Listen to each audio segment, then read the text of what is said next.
มองได้บอกจุดก่อนดิเด้ไหนเอาเลยโอ้ยนี่แดงสายจวดอันนี้เพิ่นนี่เนาะเกือบครึ่งหนึ่งเนาะทางพี่น้องพังไทยเพิ่นพี่น้องเนาะถึกใจน้องพินเพิ่นเห็นแล้วหน้าตารูปร่างศิลลักษณ์นี่แหละเนาะรูปทรงองค์แอวหน้าตาการเฮ็ดเวียกเฮ็ดงานขยันเป็นคนกตัญญูเพิ่นว่าเพิ่นมักนะเนาะเพิ่นมักแล้วก็ทางโมเมนต์ว่าแต่เพิ่นได้มักเลยแม่พอก็มักหมดเนาะแบบมักกันแต่ว่าน้องก็บ่แนะนำดอกเนาะในการหาคู่หาครอง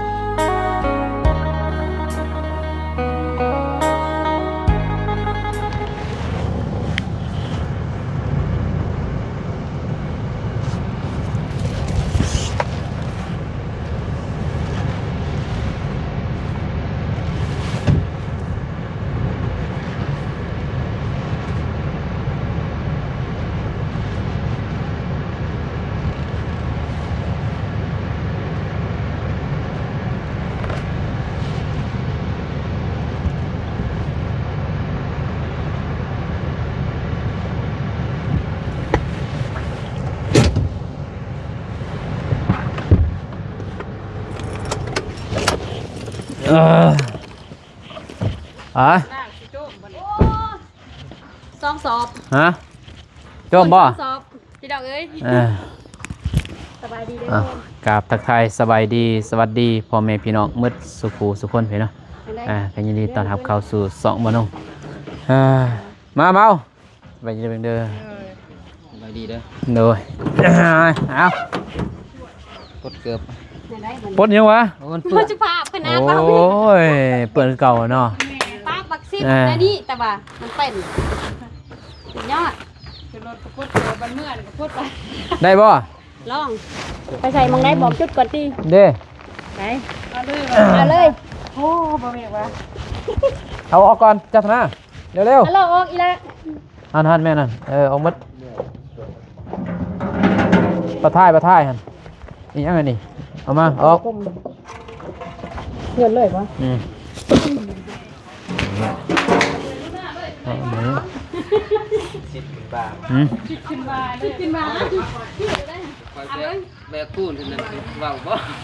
มันจังลงเด้น้ำหนักบ่มันลดน้ำหนักลงน้ำหนักโคตรนะบ่ใส่หัวเกิดได้กับแม่ได้ไหมเนาะเนื้อตอบนี่พี่น้องในMVบ่ยากต้นใช่30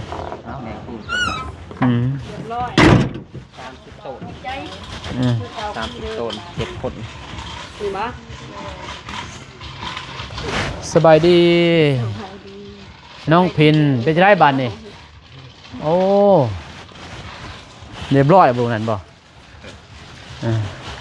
สบายดีไหมเด้อสบายดีเรียบร้อยไว้ดิไอแดงสายจวดอันนี้เพิ่นนี่เนาะเกือบครึ่งหนึ่งเนาะโอ้เชื่ออยู่ดอกนี่กันปึ๊บแล้วเนาะไปใช่เลยห้าของเลยลืมไปแล้วขักแล้วน้องพินฟันดีบ่ขึ้นนี่ฮะฟันบ่ดีบ่ได้ฟันไอ้ซังคือฟันดี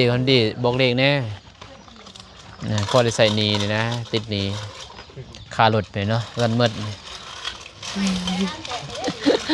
ติดนีคารถรันมืด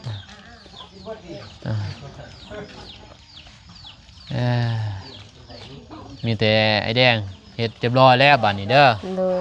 เป็นเฮ็ดเรียบร้อยแล้วเพื่อนน้องจันทนาไปเนาะที่ตำอื่นว่าน้องสิ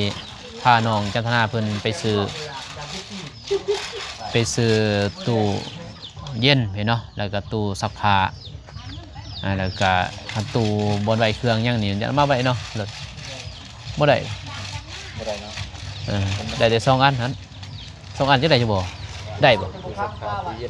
ได้อยู่เนาะรถนี่แต่ว่าตู้นั้นบ่ได้ดอกแล้วก็ตู้ไว้สวยบวงหั่นนะ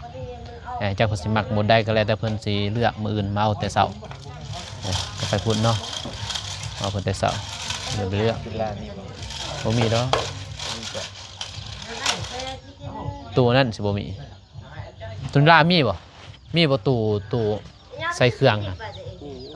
มี อันมันสื่อความจริงกัน แบบนั้นไหนใหม่อันนั้นไหนแบบ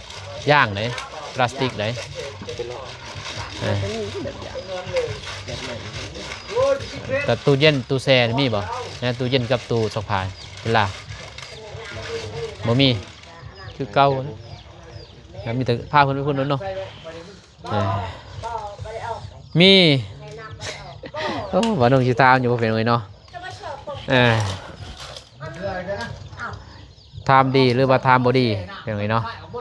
เพราะว่าเรื่องน้องพินเป็นไงเนาะเบิ่งเมื่อก่อนเอาเบิ่ง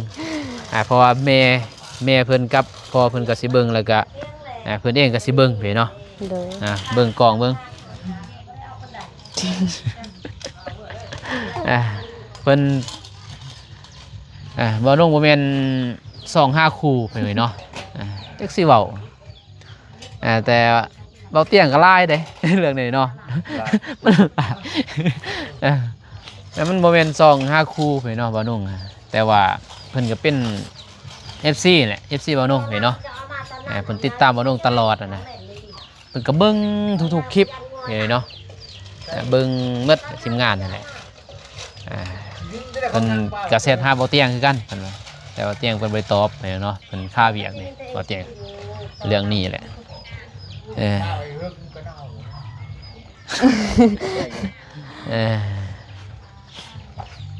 มี FC ทางแม่เพิ่นพี่เนาะถือใจจักบ่ทางพี่น้องพังไทยเพิ่นพี่น้องเนาะถือใจน้องพินเพิ่นเห็นแล้วหน้าตารูปร่างศิลปลักษณ์นี่แหละพี่เนาะรูปทรงองค์แอวหน้าตาการเฮ็ดเวียกเฮ็ดงานขยันเป็นคนกตัญญูเพิ่นว่าเพิ่นมักนะพี่เนาะเพิ่นมักแล้วก็ทางบ่แม่นว่าแต่เพิ่นได้มักเลยแม่พ่อก็มักหมดพี่เนาะแบบมักนั่นแต่ว่าน้องก็บ่แนะนำดอกพี่เนาะในการหาคู่หาครองหั่น แล้วแต่น้องเพิ่นตอนนั้นแต่ว่าเพิ่นพากมาถามซื่อเจ้าบ่มักก็อย่าเพิ่นว่านะหรือว่าเจ้ามีแฟนแล้วบ่เพิ่นก็พากมาถามนั่นมีคนคุยแล้วบ่เพิ่นถามมีแล้วบ่ตอนนี้อันเฮามีเฮาก็เว้าโลดว่ามีนะคนคุยก็มีก็มีแล้วเนาะตอนนี้เพิ่นมีแล้วคนคุยแม่นบ่แม่นถือว่ามีแล้ว เพิ่นอยากได้น้องพินไปเป็นลูกสาวไผ่เนาะ อยู่ฝั่งไทย ว่าน้องก็จักสิเว้าเนาะคลิปนี้ก็อย่าว่าบ่น้องเด้อเพิ่นเด้อเนาะเพราะเพิ่นพามาถามซื่อๆนะFC แหละเพิ่นก็เบิ่งคลิปบ่น้องเลยอยู่เพิ่นเห็นน้องนั่งจีหอยจักบ่ให้ไอ้แดงกินนะแล้วเพิ่นก็เห็นแล้วบัดนี้เพิ่นว่าแล้วน้องว่าโซดเด้อนะเพิ่นคือว่าโซดเป็นไงเนาะแต่น้องเพิ่นมีแล้วเนาะเลยจะเป็นคนดังได้ยินบ่บ่เป็นคนตอมแต้มได้เฮ็ดอันหยังก็หมู่เห็นหมดได้จ้ะบ่เลยเพราะว่ามันโลกโซเชียลเป็นเนาะเพราะมันบ่เป็นคนธรรมดาเด้คนดังนะในเมืองในบ้านกันดอนน้องพินน้องจันทนาสาวบุญมีสาวทองมีเป็นเนาะคนดังแล้วนี่จะบอกเมื่อเมืองท่าแตงเมื่อทุกเมืองในที่ที่ตามเบาน่งเนาะส่องเบาเตียงอย่างนี้มูฮูเมื่อจะบอกการหันแหละคือไอ้บอกการเหตุอันยังก็ตามเราต้องอยู่ในสิ่งสำคัญคือความดีแหละจะบอกมูซอยเฮามาสำได้เขาก็คือความดีเพิ่นเห็นความดีของนอกจากเพิ่นอยากมาเป็นอยากได้นอกมาเป็นลูกสะใภ้ไปเนาะอยู่พังไทยเพิ่นว่าบ่เฮ็ดเวียกเฮ็ดงานเพิ่นว่าสิให้ไปอยู่ไปเบิ่งพ่อเบิ่งแม่ซื่อเพิ่นก็เฮาบ่ฮู้ดอกตอนนั้นแต่ว่าน้องก็ถ้าว่าเรื่องนั้นความมักความฮักแล้วแต่น้องเพิ่นเนาะแต่ว่าตอนนี้น้องเพิ่นมีแล้วมีคนคุยซื่อเนาะแต่ว่ายังบ่ทันฮู้ว่าสิเอากันดอก มีเท่านั้นแล้วเด้อ FC แม่มันฟังมาถามสิน้องเอ้ยเนาะถ้าว่าสมมุติบ่มีนี่มักบ่ทางฝั่งไทยพุ่น มาก เคยไปบ่ บ่ ไปฮอดไสฮะไปฮอดไส เคยไปฮอดแข้งซ้ำ บ่เคยไปฮอดแข้ง เลย เคยไปแต่ฮอดเมืองท่าแตงไปก็บ่เห็นซ้ำเนาะตอนค่ำเลาะตลาด มื้ออื่นก็ไปคันสิไปนี่ไปกับสาวบุญมีสาวทองมีเพิ่นเห็นเนาะกับน้องจันทนา เลย สิพาไปเลือกตู้ซักผ้าแล้วอย่าลืมเด้อเลือกแล้วได้แล้วอย่าลืมซักเครื่องให้แม่เด้ บ่แม่นให้แม่มาซักเด้อเห็นเราทีมละปะก็ไปเก็บมาซักให้เราบุญกุศลอันยิ่งใหญ่เด้เห็นบ่คือแม่โอ้18 19นี่ก็สำได้แหละ16บ่าวน้อง16โลก็ได้16โลก็ได้แล้วผมอันพระพรหมโตนี่ก็เหี่ยวดุนี่ก็บ่ได้ เหี่ยวลายเด้ มันหนัก เหี่ยวลูกสาวหน่อยจะลายมันบ่ได้มันหนักเพิ่นฟังมาถามมันแล้วเพิ่นก็เบิ่งอยู่นี่พี่เนาะเพิ่นเบิ่งเพิ่นติดตามแต่ว่าเพิ่นเกษียณแล้ว แต่ว่าพ่อเพิ่นทางแม่เพิ่นเกษียณหมดอยู่นั่นแหละแต่ว่าเพิ่นก็เฮ็ดเวียกนะยังเฮ็ดเวียกแต่บ่มีคนเบิ่งพ่อแม่เพิ่นเพิ่นอินดูนั่นแหละแต่ว่าเพิ่นว่าถ้ามีแล้วก็บ่เป็นหยังเนาะเพิ่นฮักนะฮักคือลูกนั่นแหละเพิ่นเห็นเพิ่นเบิ่งทุกคนที่เบิ่งเนาะ FC เพิ่นเบิ่งก็คือเพิ่นฮักเฮาผู้ที่ซอยเรือเฮาก็คือฮักจะบอกฮักคือต้นสงสารอยู่หันหมดจะบอกมันอยู่ร่วมกันจังเพิ่นจังได้เฮือนได้ซ่านแบบนี้เด้อ ที่สำคัญก็คือเขามักเขาฮักเขาอีต้นสงสารนั่นก็คือความดีเห็นบ่กตัญญูขยันจักบ่ขยันหูขยันดุมันนั่นแหละเนาะมันเกินว่าบ่ได้ขี้ข้านนะบ่แม่นคือตัวนี้บ่เว้าเนาะแต่เพิ่นตอนน่ะ บ่เว้าเรื่องเพิ่น บ่แม่นเฮาสินอนแล้วก็ตัวนั้นเข้าสิบ่ซอยไปเนาะแต่ว่าสมัยนี้ก็จะเว้าได้เนาะขี้ข้านก็รวยเด้บ่ได้เกี่ยวแล้วสุขสตาเนาะแต่ว่าทั้งทีมงาน แต่ว่าทั้งทีมงานเนาะคือบ่นุ่งกับบ่เตียงนี่เน้นในการช่วยเหลือคือคนทุกข์แท้เนาะบ่เป็นทุกข์ปลอมบ่เป็นทุกข์แต่อยู่จอเนาะมาเบิ่งกับทุกข์อลีนะเนาะบ่เป็นทุกข์คือแม่เราบอกแล้วบ่เป็นทุกข์อลีเด้ตั้งทุกข์อลีโลจนบ่มีหยังแล้วนะทุกข์บ่มีฮอดสิกินแม่นบ่แม่นแต่นี่ก็ยิ้มได้แล้วบาดยิ้มเปิ้นเวินเลยมานี่สิถามนี่ เห็นหนัง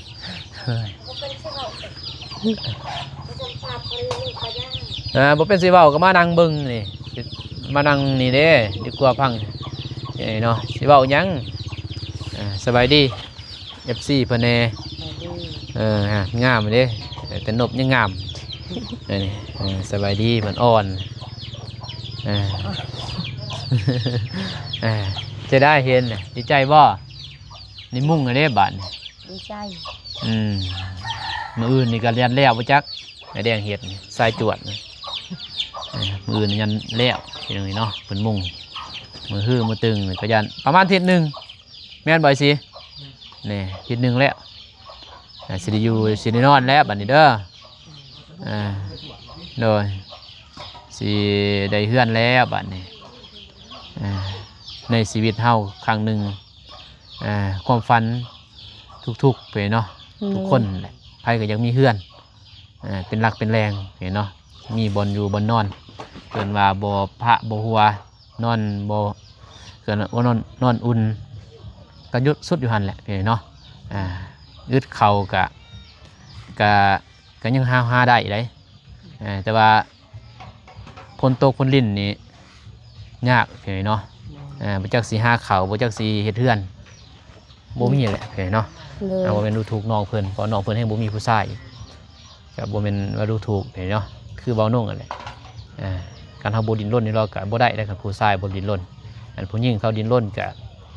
หาเงินเที่ยวอยู่ในบ้านในเมืองเฮานี่บ่ได้เนาะซ้ำพออยู่พอกินซื่อๆนะซ้ำเฮากินไปวันๆนั่นแหละบ่ได้ดอกสมบัติเสียเทือนเฮ็ดซ่าน เลย เป็นจังได๋คือสั่นหนาวมาจากไสคือว่าหนาวคือว่าสั่นได้เพื่อน เอาไปพายบางยาไปแปลกเลย แปลงมหอย เลย เมื่อยก็พักเด้อเป็นงมคู่มือบ่ได้ได้ยินบ่เป็นลมพอดีแล้วลงสนามหั่น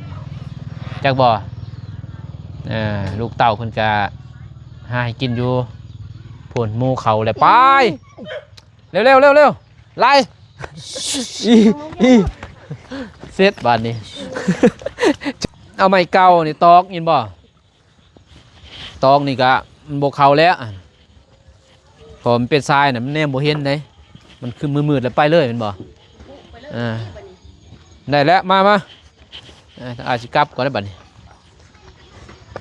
โอ้เฮ็ดหยังกินไปสิกินงัวดีแล้วไอ้แดงสั่งมาแต่เช้าบ่าวนุ่งขึ้นไปนั่นแหละเขาก็ว่าอยู่ก็พอกินอยู่โอ้ยแสนหนึ่งพอได้นี่ก็ซื้อเสียดก็ได้อะเด้เราหมักแฮนนะล่ะกระดูกหลายๆล่ะหมักเสียนบ่มีก็ยาอันกระดูกเอาน้องก็ตามใจเนาะแล้วแต่เพิ่นสิพอบ่น้องก็ซื้อมาอยู่ตลอดของกินก็ซื้อก็บ่หลายเนาะซื้อเป็นก็ใส่ขี้เล็กออมใส่ขี้เล็กก็แซ่บไปแล้วบอนวานหัวค่ะ โอ้ยมาตะนั้นเลย มากเราได้หันไปได้บอนวาน นี่เนติมันเนาะใส่หมูแดง ในยังกินแรงตอนนั้นบ่เรือหอย